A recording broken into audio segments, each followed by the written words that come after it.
Dear students, आज के इस लेक्चर में हम सिंपल हार्मोनिक मोशन स्टडी करने वाले हैं। आइए पहले पीरियाडिक और ऑसिलेटरी मोशन में डिफरेंस देख लें। पीरियाडिक मोशन एक ऐसा मोशन है that repeats itself after a fixed interval of time. ठीक है, ये पीरियाडिक मोशन है, जैसा कि earth revolving around the sun. अच्छा, ऑसिलेटरी मोशन क्या है जी? A back and forth motion about a mean position, जैसे पेंडुलम की मोशन है, स्प्रिंग की मोशन है अपनी मीन पोजीशन पे। ठीक है, तो ये हमारे पास पीरियाडिक एंड ऑसिलेटरी मोशंस की डेफिनेशन हैं। नेक्स्ट है harmonic versus non harmonic oscillations. Harmonic oscillations क्या होती हैं? Oscillation that can be expressed using a single sine और कोसाइन फंक्शंस, जिसको हम y equals A sine of omega T या y equals A cos of omega T के form में लिख सकें, तो इसको हम हार्मोनिक ऑसिलेशन कहते हैं। नॉन हार्मोनिक ऑसिलेशन क्या होती है? That can't be expressed with a single sine or cosine function. It is usually a combination of two or more harmonic oscillations. ठीक, इसको अमूमी तौर पर यूं करके लिखा जाता है, तो इसलिए ये नॉन हार्मोनिक ऑसिलेशंस हुई। So all simple harmonic motion is harmonic but not all oscillations are harmonic. ये पॉइंट बड़ा क्रिटिकल है, आपने याद रखना है कि ऑल सिंपल हार्मोनिक मोशन जो होती हैं वो हार्मोनिक होती हैं, इसलिए उसको हार्मोनिक कहा जाता है। ठीक है, लेकिन सारी ऑसिलेशन जो होती हैं वो हार्मोनिक नहीं होती। तो आइए नेक्स्ट स्लाइड पे चलते हैं। हुक्स लॉ को समझ लेते हैं। हुक्स लॉ क्या होता है? Hooke's law explains how a spring behaves. Spring कैसा बिहेव करेगा ये हुक्स लॉ में बताता है। यानी जब जब उस पर फोर्स लगेगी तो उसमें स्प्रिंग में एक्सटेंशन आएगी। ठीक है, वो डिस्प्लेस होगा, अपनी पोजीशन से डिस्प्लेस होगा। तो ऐसी सूरत में एफ प्रोपोर्शनल टू एक्स, तो प्रोपोर्शनलिटी खत्म करें तो एफ इक्वल्स के एक्स, के कांस्टेंट है।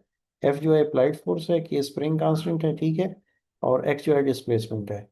तो larger displacement greater the restoring force, जितना डिस्प्लेसमेंट ज्यादा होगा उतनी ही रिस्टोरिंग फोर्स ज्यादा होगी। अब रिस्टोरिंग फोर्स क्या है उसको देख लेते हैं।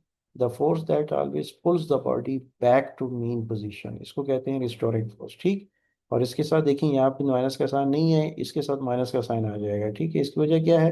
क्योंकि force is always opposite to displacement. इसमें फोर्स ऑलवेज डिस्प्लेसमेंट के अपोजिट होती है, तो इस वजह से यहाँ पे माइनस का साइन आएगा। तो अभी definition of simple harmonic motion कर लेते हैं। अभी जो बेसिक्स हमें चाहिए थी वो मिल गई हैं, वो हमने स्टडी कर ली हैं, सीख ली हैं। अब हम सिंपल हार्मोनिक मोशन को डिफाइन करेंगे। Simple harmonic motion is a special type of periodic motion where a particle moves to and fro about a mean position.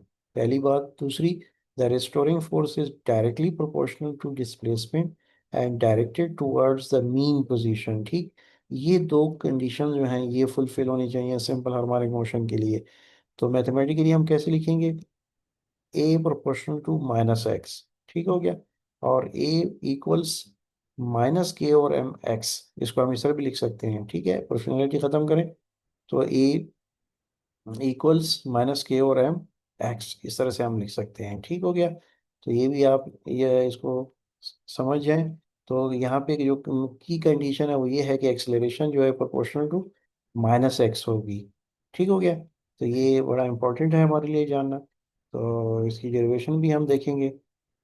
तो फिलहाल ये इसकी डेफिनीशन, आप इसको अच्छी तरह याद कर लें। अच्छा, एग्जाम्पल्स इसकी चंद एक देख लेते हैं। तो सिंपल हार्मोनिक्स की एग्जाम्पल्स हैं। Number one, mass attached to a spring, ये एक एग्जाम्पल है, बड़ी अच्छी सी सिंपल पेंडुलम है। ठीक है, water oscillating in A you tube है। ठीक हो गया, floating objects bobbing on water. तो ये बड़ी अच्छी एग्जांपल्स हैं, ये आप याद रखें। की पॉइंट्स जो हमें याद रखने हैं वो ये है कि हार्मोनिक ऑसिलेशन जो है ये साइन या कॉस फंक्शन की सूरत में होगा। ठीक, और अगर ये कॉम्बिनेशन ऑफ साइन कॉस, तो ये फिर हमारे पास नॉन हार्मोनिक की सूरत हाल बन जाएगी। तो हार्मोनिक के केस में ये साइन या कॉस का सेपरेट होगा। Condition for simple harmonic motion क्या है? Acceleration proportion to minus X. Graph of simple harmonic motion sine या कोसाइन फंक्शन में होगा। ठीक है, अच्छा इसकी इक्वेशन क्या है? X equals A sine of omega T. ठीक, या X equals A cos of omega T, ये है। तो ऑल सिंपल हार्मोनिक मोशन जो है वो पीरियाडिक हैं, लेकिन but not all periodic motion is simple harmonic. ये भी एक पॉइंट है, आपने याद रखना है। ठीक है, क्विक रिकैप कर लेते हैं। हुक्स लॉ है एफ इक्वल्स माइनस के एक्स, रिस्टोरिंग फोर्स है एफ इक्वल्स माइनस के एक्स, सॉरी हुक्सला है एफ इक्वल्स के एक्स, ठीक। रिस्टोरिंग में फिर माइनस आ जाएगा। सिंपल हार्मोनिक कंडीशन क्या है, a proportional to minus x. Mass spring execute simple harmonic motion, ये याद रखें। लीनियर सिंपल हार्मोनिक मोशन क्या है, स्ट्रेट पाथ पे। और एंगुलर हार्मोनिक मोशन क्या है, आर्क पाथ पर जो मोशन होगी, ठीक है। तो ये लीनियर और एंगुलर सिंपल हार्मोनिक मोशन में डिफरेंस है, ये भी आप नोट कर लें। अच्छा, अभी जो हमारे पास क्वेश्चन बनता है वो ये है कि which of the following is an example of simple harmonic motion. तो ये एमसीक्यूज है। तो देखें जी, इसमें pendulum at small angles perform simple harmonic motion, ठीक। while others are just periodic but not oscillatory simple harmonic motion। Pendulum की अगर स्मॉल एंगल पे मोशन है तो वो हमारे पास सिंपल हार्मोनिक मोशन होती है। तो देख लें option, rotation of earth around the sun, अच्छा ये पीरियडिक है।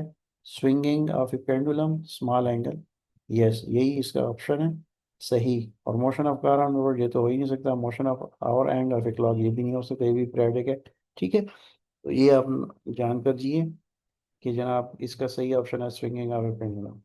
Question two, the restoring force in simple harmonic motion is always क्या होता है जी, यस सही बताया आपने, अपोजिट टू डिस्प्लेसमेंट। देखें explanation, restoring force pulls the object back towards the mean position, hence opposite to displacement।